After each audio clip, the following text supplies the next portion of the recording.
नमस्कार। Ambajogai people's bank शाखा संभाजीनगरने 3 कर्ज प्रकरणं मंजूर केली होती।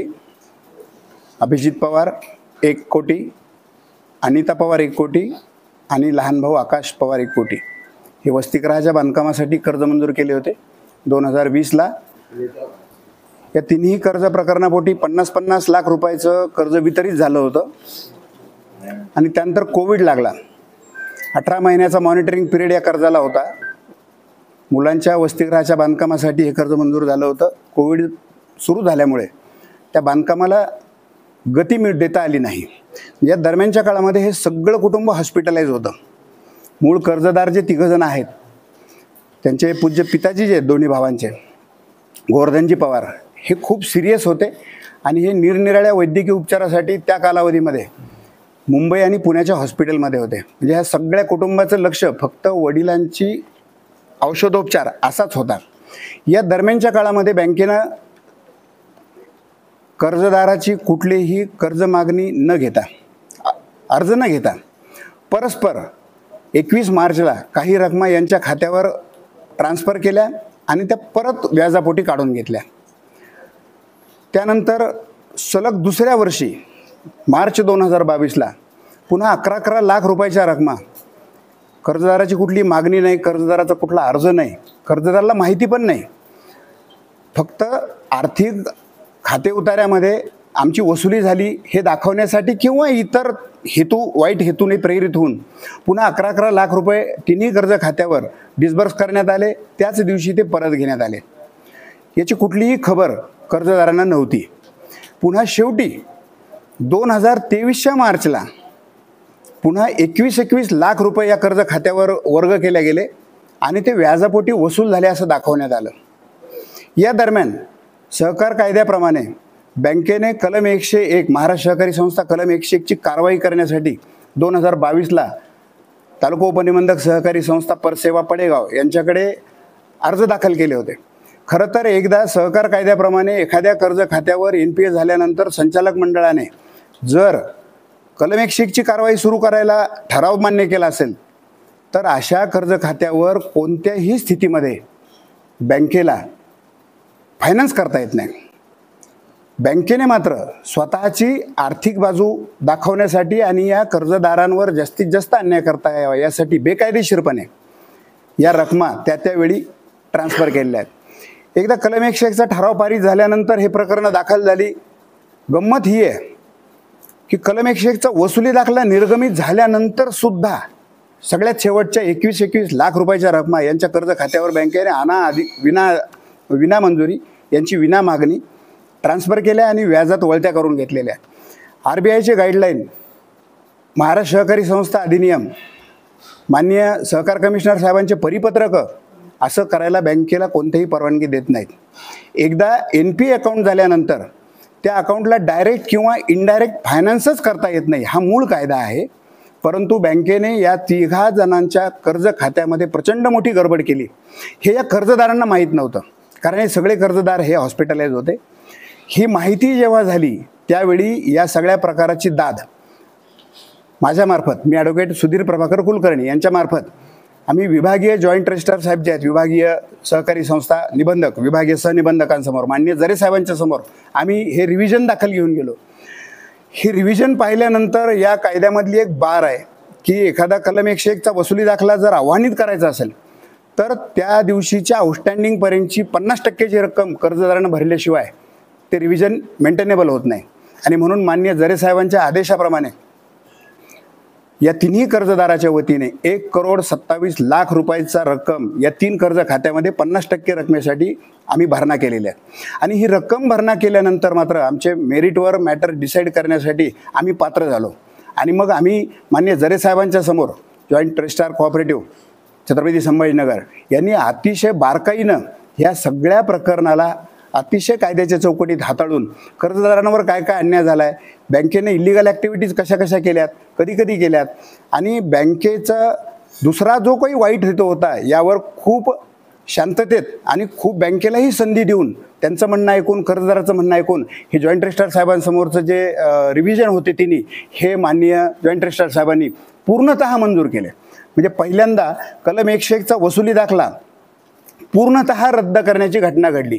त्याच्यासोबत सहकार कायद्याप्रमाणे जे 50% रक्कम भरणा केलेली होती, रिव्हिजन दाखल होत असताना 1,27,00,000 ती त्या कर्ज खात्यामध्ये 7 दिवसाच्या आत जमा करा, कर्जदाराला परत करा आणि त्याचा लेखी अहवाल या प्राधिकरणाला कळवा, असाही माननीय जरे साहेबांचा आदेश होता। परंतु या प्रकरणामध्ये सुरुवातीपासून बँकेची वर्तणूक जी होती ती अतिशय उद्दाम होती। 50% रक्कम भरून माननीय जरे साहेबांनी स्टे दिला होता या मॅटरला। त्यावेळीस बँकेने या तिन्ही कर्जदाराच्या जामीनदार आणि कर्ज खात्यात मिळून 12 अकाउंट हे सील केलेले होते। याला कुठलाही व्यवहार करण्यास मज्जाव केला होता। ते अकाउंट सुद्धा यांनी मोकळे केले नव्हते आणि मान्य जरे साहेबांच्या आदेशाचं त्याही वेळेस यांनी पालन केलं नव्हतं। आणि मूळ वसुली दाखला ज्यावेळेस रद्द झाला तर 7 दिवसाच्या आतमध्ये 1,27,00,000 परत करा असा आदेश होता, त्याचंही पालन या बँकेने केलं नाही।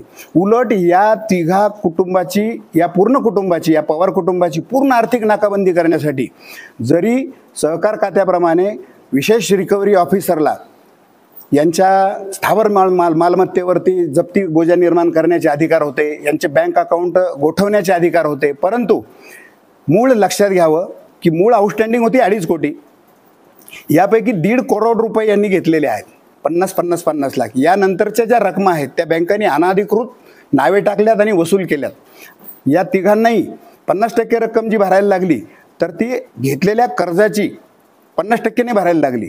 बँकेने जे आकडे फुगवून टाकले त्या दिवशी जी आउटस्टँडिंग होती त्याच्या 50% भरायला लागली।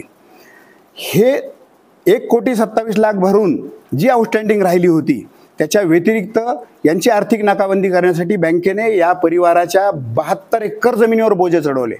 म्हणजे हेतू काय होता तर या परिवाराला कोणाकडूनही आर्थिक उपलब्धी नाही झाली पाहिजे, हे 50% रक्कम सुद्धा भरणा करू नाही शकले पाहिजे आणि हे कुठल्याही कोर्टामध्ये मान्य न्यायालयात न्यायश्रीत होऊ नाही शकले पाहिजे, असा कुटील डाव या सगळ्या प्रकरणात लक्षात येतो। आणि म्हणून माननीय जरे साहेब, विभागीय सहनिबंधक सहकारी संस्था यांनी अतिशय बारकाईनं हे सगळं प्रकरण न्यायिक पद्धतीनं न्यायाच्या समतोल तराजूमध्ये या सगळ्या अपिलार्थीच्या बाजूने निकाली दिलेला आहे। आणि हे सगळं आदेशित करत असताना माननीय जरे साहेबांचे जे फाइंडिंग्स आहेत तर अशा पद्धतीची जर कारवाई एखादी बँक करत असेल तर त्या बँकेवर सहकार कायद्याप्रमाणे विशिष्ट मंडळ नेमून त्यांची आर्थिक सगळी चौकशी करण्याचे सेक्शन 83ची कारवाई चालू करून अशा पद्धतीनं कर्ज वाटप करून जर ते थकीत राहत असेल तर त्याची सगळी जबाबदारी ही त्या बँकेच्या संचालक मंडळावर निश्चित केली पाहिजे। अशा प्रकारचे कठोर ताशेरे ओढलेले आहेत। हा प्रकार होत असताना या कुटुंबाला न्याय मिळावा, या तिन्ही खात्यामध्ये जो काही आर्थिक गैरव्यवहार बँक करू पाहतीये केलेला आहे याची दाद मागण्यासाठी आम्ही जून 2025 मध्ये आर्थिक गुन्हे अन्वेषण शाखेकडे न्यायश्रीत झालो होतो की याची खातेनिहाय चौकशी करा आणि जर दोषी आढळलेत तर त्यांच्यावर योग्य ती कारवाई करा। म्हणून जून 2025 मध्ये आम्ही गुन्हे अन्वेषण शाखेकडे लेखी तक्रार दिलेली आहे, त्याची पोचपावती आपल्याकडे आहे। दुर्दैवाने अजूनही गुन्हे अन्वेषण शाखेची चौकशी पूर्ण होत नाही आणि संबंधितांवर कुठलीही कारवाई कडक झाली आहे असं काही लक्षात येत नाही।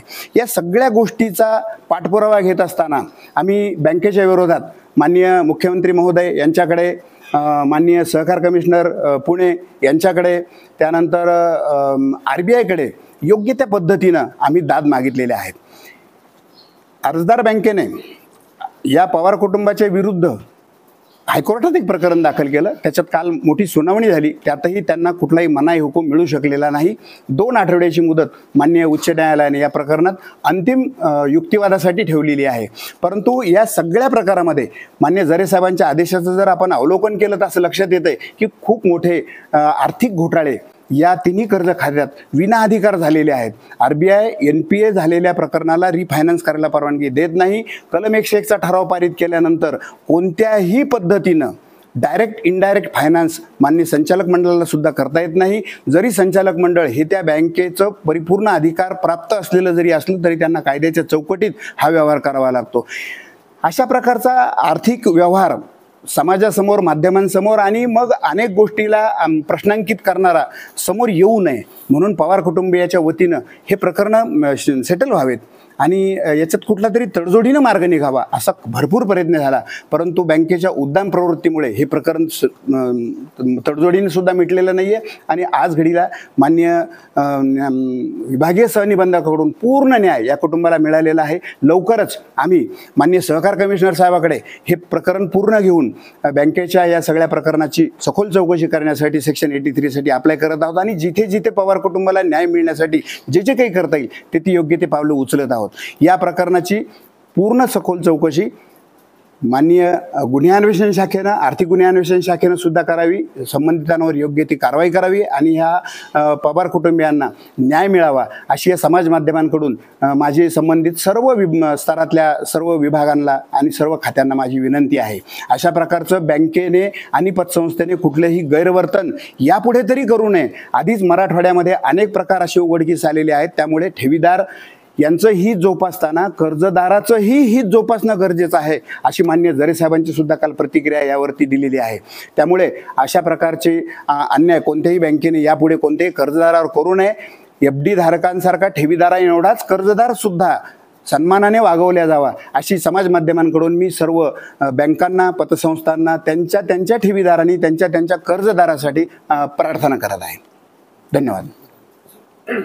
सर, ये पवार फैमिली विक्टिम है या और ऐसे कस्टमर्स और भी है बैंक के? सर अभी वो तो देखने के लिए वो ना जॉइंट रजिस्ट्रार साहब देख सकते अब भी, इसके लिए जिम्मेदारी बनती है पुलिस डिपार्टमेंट की. तो कितने विक्टिम लोग हैं, ऐसे किस किस बात किन किन सफ़र है ये देखने के लिए तो गुन्हे अन्वेषण शाखा ने तुरंत FIR लॉन्च करके बाकी की इंक्वायरी करना जरूरी है. अगर वो नहीं करते हैं, अभी तक तो कुछ किए नहीं उन्होंने, लेकिन अभी करना चाहिए. अगर उन्होंने नहीं करते तो हम माननीय सहकार कमिश्नर के पास जा रहे हैं और फिर सहकार कमिश्नर साहब का ऑफिस और सहकार पूरा विभाग इसकी इंक्वायरी करेगा और फिर सामने आ जाएगा सब. फसवणूक झाली तुमची, बँकेच्या विरोधात काय कारवाई व्हायला पाहिजे? बँकेच्या विरुद्ध सक्त कारवाई व्हायला पाहिजे. अशा प्रकारची कर्जदाराची कधीही फसवणूक होता कामा नये. मी सहकार क्षेत्रातच वकिली करतो, अनेक बँकांच्या पतसंस्थांच्या पॅनलवरती मी आहे. आपण ठेवीदारांचं हित जोपासण्याची जेवढी काळजी घेतोय त्याच्याही पेक्षा कर्जदारांचं सुद्धा हित जोपासणं गरजेचं आहे. कारण कर्जदाराच्या व्याजांवर हा सगळा बँका आणि पतसंस्थेचा व्यवहार चालत असतो. त्यामुळं न्यायिक बुद्धीनं सगळ्यांना चांगली आणि कायद्याच्या चौकटीत सगळी वागणूक दिली गेली पाहिजे. कारण आपल्या छत्रपती संभाजीनगरमध्ये अनेक बँकेने फसवणूक केलेली आहे. ते संचालक मंडळ हर्सुल जेलमध्ये, यांना पण जेलमध्ये टाकण्याचे तुमचं काही प्रयत्न आहे का? काही मान्य जरे साहेबांचा आदेश पाहता या कर्ज तिन्ही प्रकरणामध्ये खूप गडबडी झालेल्या आहेत. याचे स्ट्रिक्चर्स पास आहेत. आपण सगळ्यांना मी निकालाच्या प्रती दिलेल्या आहेत. आपण त्याचं अवलोकन करावं अशी विनंती आहे. आणि खरोखर हे दोषी आहेतच. म्हणजे आता जॉईंट रजिस्ट्रार साहेबांचा आदेश तेवढ्या निर्णयापर्यंत आलेला आहे, हे प्राधिकरण या निर्णयापर्यंत आलेलं आहे असं जर मान्य विभागीय जॉईंट रजिस्ट्रार साहेब जर बोलतायत तर पोलीस खात्यानं सुद्धा त्याची गंभीर दखल घेऊन तातडीनं गुन्हा नोंदवायला हरकत नव्हता. परंतु आजपर्यंत तसं झालेलं नाही आहे. आर्थिक गुन्हे शाखेकडे आम्ही जून महिन्यापासून सातत्यानं फॉलोअप घेत आहोत, पण अजूनही गुन्हा नोंद झालेला नाहीये. सर त्याचा अंदाज आम्ही कर्जदार लोक कसा लावू शकतो? आम्हाला फक्त न्याय पाहिजे म्हणून आम्ही वरिष्ठांसमोर न्यायश्रीत झालो. मान्य जरे साहेबांनी आम्हाला योग्य न्याय दिलेला आहे आणि मान्य उच्च न्यायालयात सुद्धा हे प्रकरण टिकणार नाही. मान्य उच्च न्यायालय सुद्धा मान्य जरे साहेबांनी जो आदेश पारित केला आहे तो 100% कायम करील याची पूर्ण खात्री आम्हाला आहे. सर याच्यामध्ये आता पूर्ण भारत आपला डिजिटल झालेला आहे. बरोबर. आपलं ऑनलाईन ट्रान्झॅक्शन जे होत असतं तर आपल्याला मेसेज वगैरे काही दादा ऑनलाईन पूर्ण डिजिटलायझेशन झालेलं आहे. प्रत्येक एंट्रीचा आपल्याला SMS येतो. पण कोविडच्या काळामध्ये जे कुटुंब हॉस्पिटलाइज होतं, जे कुटुंब फक्त आपल्या वडिलांच्या उपचारार्थ होतं, त्यांनी नाही पाहिले हे झालेले ट्रान्झॅक्शन. त्यावेळी त्यांना SMS का नाही आले माहीत नाही. आणि ह्या सगळ्या गडबडी जेव्हा लक्षात आल्या तिथनं पुढे हा न्यायिक लढा चालू झालेला आहे, जो आजपर्यंत आता समाज माध्यमांसमोर या सगळ्या मीडियासमोर सुद्धा आत्ता आलेला आहे. तुम्ही पोलीस प्रशासनाकडे गेले तर काय तुम्हाला त्यांनी आश्वासन दिलं? काय त्यांनी चौकशी सुरू आहे. आम्ही बीट DDR कडून एक विशेष रिपोर्ट मागू आणि त्याच्यानंतर गुन्हा नोंदविण्याची आमची प्रक्रिया अंतिम टप्प्याला येईल असं शेवटच्या वेळी आम्हाला गुन्हे अन्वेषण शाखेने सांगितलेलं आहे आणि आमचं सातत्यानं फॉलोअप चालू आहे. इमीडिएट रिलीफ क्या चाहते हैं? सर इमीडिएट रिलीफ तो जो इसमें जिन्होंने बुरा विचार करके, बुरा सोच के जिन्होंने ये फैमिली को परेशान किया है, उनको तो सजा मिलनी चाहिए और उनके खिलाफ सख्त से सख्त कार्रवाई होनी चाहिए, और ऐसा किसी के साथ भी नहीं होना चाहिए। इसका कोई पर्सनल एंगल नजर आता है आपको? सब पर्सनल एंगल का तो बोलना मुश्किल है, लेकिन एक बात सही है, स्कूल की बिल्डिंग जो मॉर्गेज थी, देखो एक अहम जानकारी मैं अभी देता हूँ, थोड़ा सा एक महत्वपूर्ण मुद्दा रह चुका था। टोटल लोन था, सैंक्शन लोन था 3 करोड़, बराबर है। उसमें से डिसबर्स कितना हुआ था? 50-50 लाख, मतलब 1.5 करोड़। ये लोन को जो मॉर्गेज प्रॉपर्टी है उसका आज का वैल्यूएशन 40 करोड़ का है। जो 101 का सर्टिफिकेट निकला तब आउटस्टैंडिंग था 2 करोड़। उसके बाद में हम जब जॉइंट रजिस्ट्रार साहब के पास गए तब आउटस्टैंडिंग था 2.5 करोड़। तो 2.5 करोड़ के 50% हमने 1 करोड़ 27 लाख भरे। मतलब अभी भी बैलेंस कितना था वैलिड? 1 करोड़ कुछ, बराबर है। बैंक के हिसाब से हमने तो 1.5 करोड़ लिया है, लेकिन बैंक ने जो इलीगल एक्टिविटीज करके जो लोन अकाउंट एक्सट्रैक्ट बड़ा किया है उनके हिसाब से 1.5 करोड़ है। फिर 1.5 करोड़ वसूली के लिए आप कितना प्रॉपर्टी मॉर्गेज रहते हुए भी 72 एकड़ जमीन पे बोझे चढ़ाएंगे? मतलब इनका जो धंधा है वो लेआउट करके छोटे छोटे प्लॉट बेचते हैं। तो ये फाइनेंस नहीं उपलब्ध होना इनको, या इन्होंने फिर बैंक को सरेंडर हो जाना और फिर बैंक ने जो भी बैंक बोलेंगी उतना अमाउंट भर देना चाहिए। यही शायद बैंक की अपेक्षा थी। जाणून बुजून या कर्ज खात्याला हॅरेसमेंट खूप केले प्रचंड प्रश्न असा आहे, ज्या बँकेने मोडगेज केलेलं आहे तलाठ्याकडे ते रिपोर्ट जातो, तलाठी अहवाल घेतल्यानंतर ते तुमची संमती घेतल्यानंतर ते ओझं चढवतात 7/12वर, पण हे तुमचं संमती याच्यामध्ये स्पेशल रिकव्हरी ऑफिसरला एकदा वसुली दाखला मिळाल्यानंतर त्यांना महाराष्ट्र सहकार कायद्याप्रमाणे विशेष अधिकार प्राप्त आहेत। ते कोणत्याही म्हणजे या कर्जाशी निगडीत कर्जदार, जामीनदार, कर्जदाराच्या बिना तारण प्रॉपर्टी बोजा चढवू शकतात। पण या प्राप्त अधिकाराचा किती गैरवापर करायचा याचा हा उच्चांक आहे आणि सुंदर उदाहरण आहे। त्यामुळे माननीय जरे साहेबांनी यातले जे स्पेशल रिकव्हरी ऑफिसर आहेत त्यांनी जी बेकायदेशीर कृती केलेली आहे त्यांच्याबद्दल सुद्धा स्ट्रिक्चर्स पास केलेले आहेत। आणि अशा प्रकारे कोणत्याही बँकेनं एखाद्या कुटुंबाला आर्थिकदृष्ट्या एवढंही वाईट हेतून प्रेरित होऊन पीडित करण्याचं काही कारण नाही है। बैंक ने आपके साथ जो कुछ किया है उससे फाइनेंशियल लॉस हो रहा है क्या पवार फैमिली? सर पूरा फाइनेंशियल लॉस हुआ है। पवार फैमिली के जो पिताजी है वो इतने सदमे में है कि वो जगह से उठ नहीं सकते। आज भी उनको फोन आया तो उनको लगता है कि बैंक मेरी प्रॉपर्टी सील करने को आई, बैंक मेरी स्कूल जब्त करने को आई। तो इसका क्या कीमत लगाएंगे हम? आज क्या कीमत लगाएंगे? इसके लिए आप पुलिस कमिश्नर से क्या विनंती करें? हम पुलिस कमिश्नर साहब को भी मिले हैं। हम आर्थिक गुन्हे अन्वेषण शाखा के वो जो प्रमुख है माननीय संभाजी पवार साहब, उनको भी हम 2-3 बार जाकर मिले हैं।